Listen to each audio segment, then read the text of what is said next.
Hi everyone, welcome to our channel. Today we're going to discuss a very interesting topic, photography.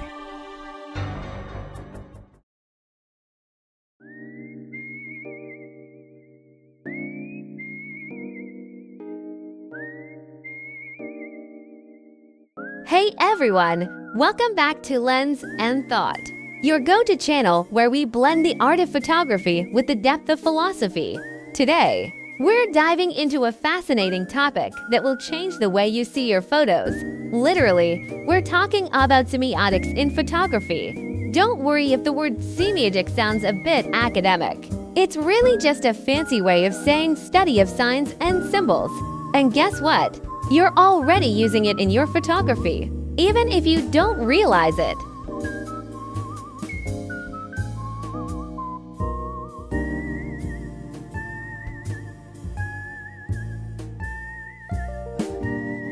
Semiotics, the study of signs and symbols and their use or interpretation, is a field that may sound intimidating at first, but once you get a grasp on it, you'll see that it's practically everywhere, especially in photography.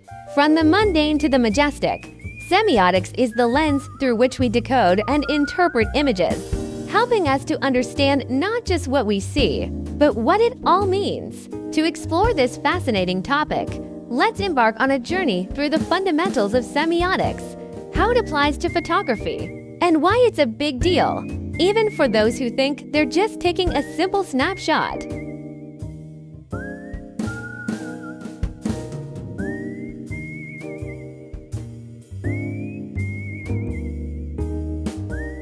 Imagine you're at a party. You spot a person across the room who's wearing a band t-shirt. Immediately, you think, hey, they like that band too. Without even saying a word, that person has communicated something to you.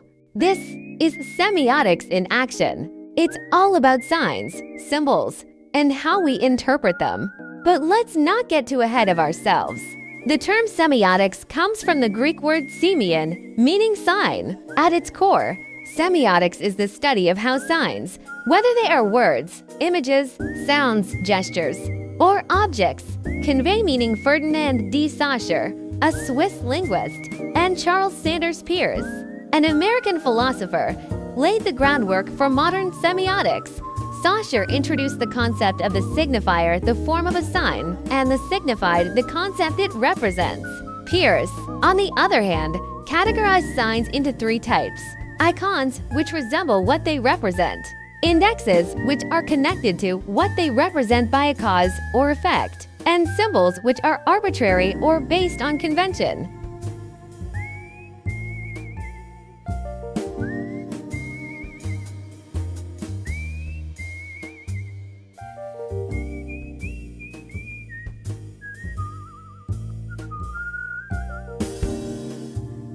So, how does this all tie into photography? At first glance, a photograph might seem like nothing more than a snapshot of reality, a straightforward, literal representation of what was in front of the camera at the time the shutter clicked. But if you dig a little deeper, you'll find that photographs are rich with semiotic potential. Every photograph is a kind of message, a communication from the photographer to the viewer. But this message isn't just in the subject matter, it's in how the image is composed, what's included in the frame, what's left out, and even the context in which the photograph is viewed. As Roland Barthes, a French literary theorist, pointed out in his essay, The Photographic Message, a photograph can carry both denotative, literal, and connotative implied meanings. Take, for example, a photo of a cat. At the denotative level, it's just an image of a cat, furry, four-legged, likely sitting somewhere comfortable. But at the connotative level, that same photo might communicate ideas of domesticity, independence, or even laziness, depending on how the cat is portrayed and how the viewer interprets the image.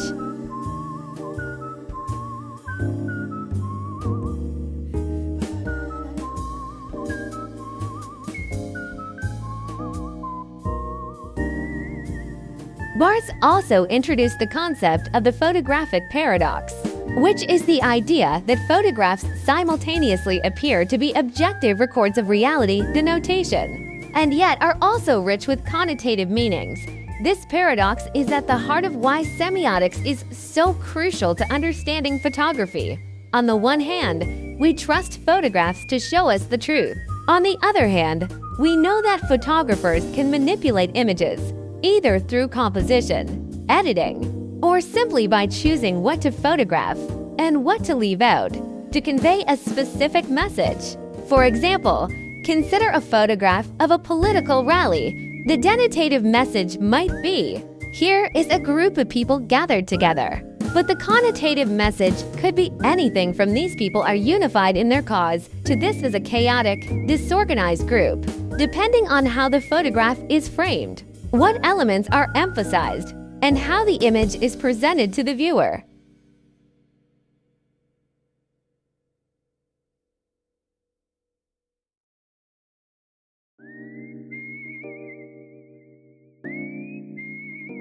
Now that we've covered the basics, let's talk about why semiotics matters in photography. Simply put, understanding semiotics allows us to become more critical consumers and producers of images. By recognizing the signs and symbols in photographs, we can better understand the messages they convey, both on the surface and beneath it. This is especially important in today's world, where we are bombarded with images every day. From social media feeds to news reports to advertisements. Take advertising, for example. Advertisements are a rich field for semiotic analysis because they often rely on connotations to sell products. A photo of a watch in an ad, for example, isn't just about telling you the time. The ad might use semiotics to associate the watch with ideas of luxury, status, and success, communicating that by buying this watch, you're buying into that lifestyle. In photography, semiotics also allows us to see beyond the obvious. It helps us understand the deeper meanings that might be at play in a photograph, meanings that the photographer may have intentionally or unintentionally embedded in the image. For instance, a black and white photo might evoke feelings of nostalgia or timelessness, not just because it lacks color, but because of the cultural associations we have with black and white images, which are often tied to historical documentation or classic art forms.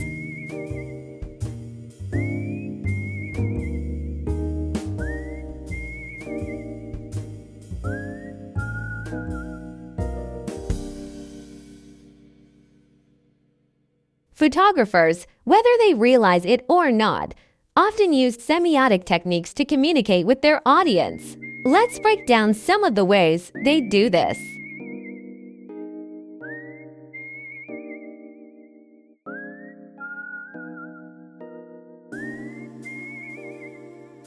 One, pose and gesture.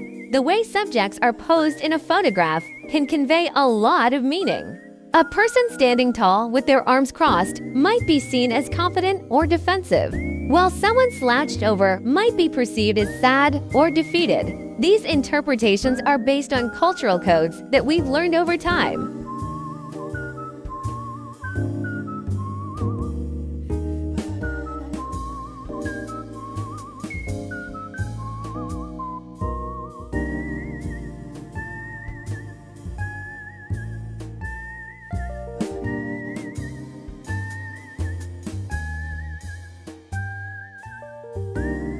Tube objects and props. The items included in a photograph can also carry significant meaning. A photograph of a person holding a book might suggest they are intellectual or studious. The choice of objects can influence how the viewer interprets the image.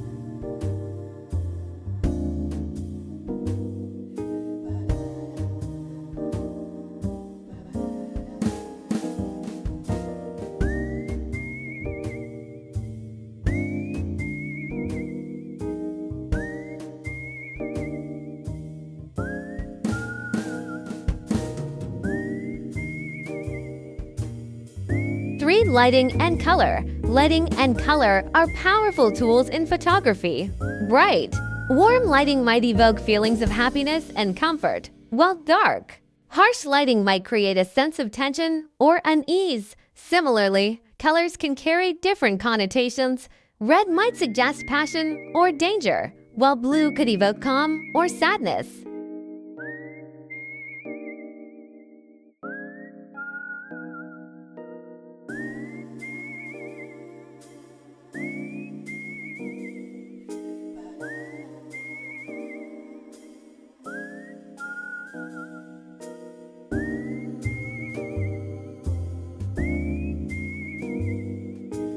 For our framing and composition, how a photograph is framed, what is included and what is excluded from the shot, can greatly affect its meaning.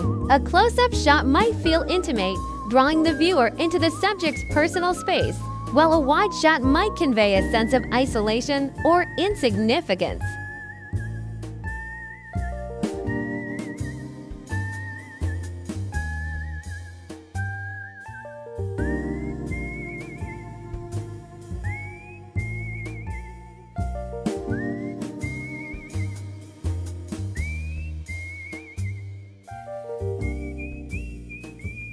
Five, context and captioning.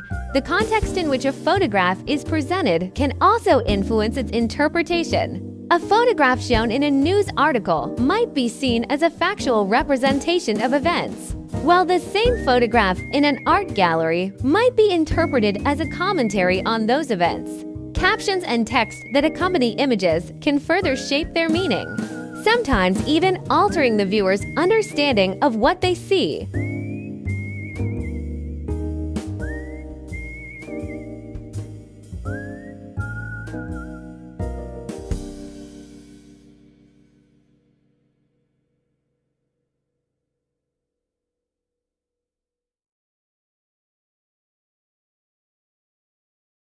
As if all this weren't enough, semiotics also introduces the concept of myth in photography. But don't worry, this isn't about dragons or ancient gods. In semiotic terms, a myth is a deeply ingrained cultural belief that has become so normalized that it seems natural, rather than constructed.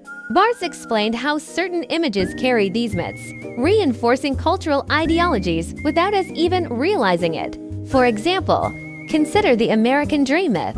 A photograph of a suburban home with a picket fence might not just be a picture of a house.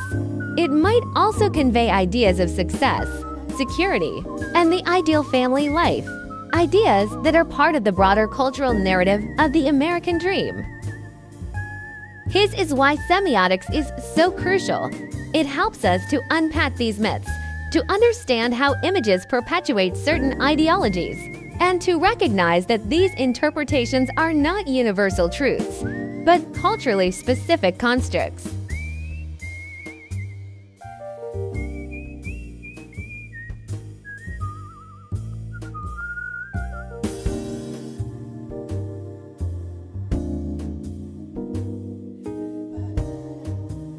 An essential aspect of semiotics in photography is recognizing that the meaning of an image is not just determined by the photographer, but also by the viewer. We bring our own experiences, knowledge, and cultural background to the interpretation of images, which means that different viewers might interpret the same photograph in very different ways. This subjectivity is both a strength and a challenge of photography. On the one hand, it allows for rich, diverse interpretations of images. On the other hand, it can lead to misunderstandings or manipulations of meaning. A photograph that seems to have a straightforward meaning to one person might carry a completely different connotation for someone from a different cultural or social background.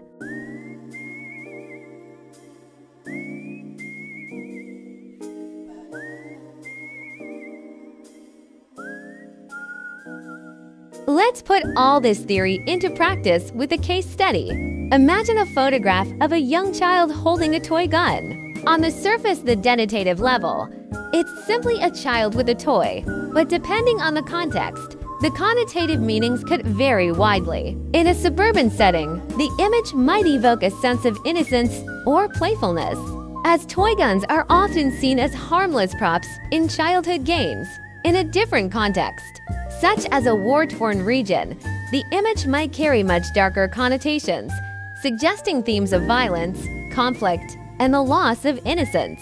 Furthermore, if this image were used in an anti-violence campaign, the toy gun might become a symbol in Pierce's terms, representing the dangers of normalizing violence at a young age. The semiotic analysis of this photograph would involve looking at how the signifier, the child with the toy gun, and the signified, the concept of violence, or play interact, and how the image might be interpreted differently based on its presentation and context.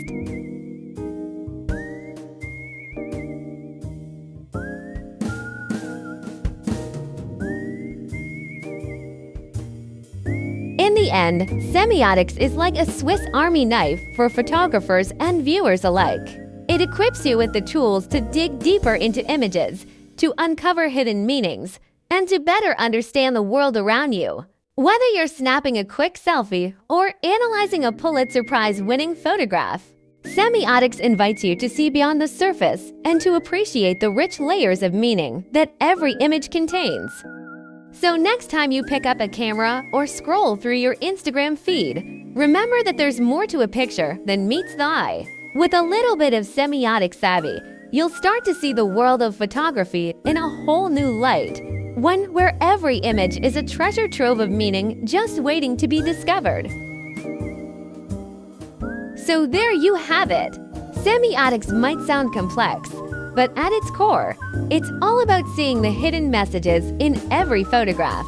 By understanding these concepts, you can take your photography and your interpretation of images to a whole new level.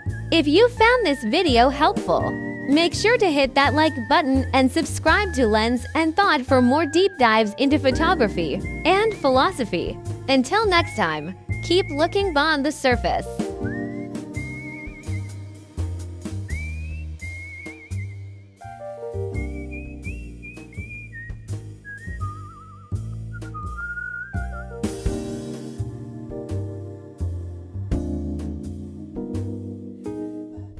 Thanks for watching. Don't forget to like, subscribe, and share.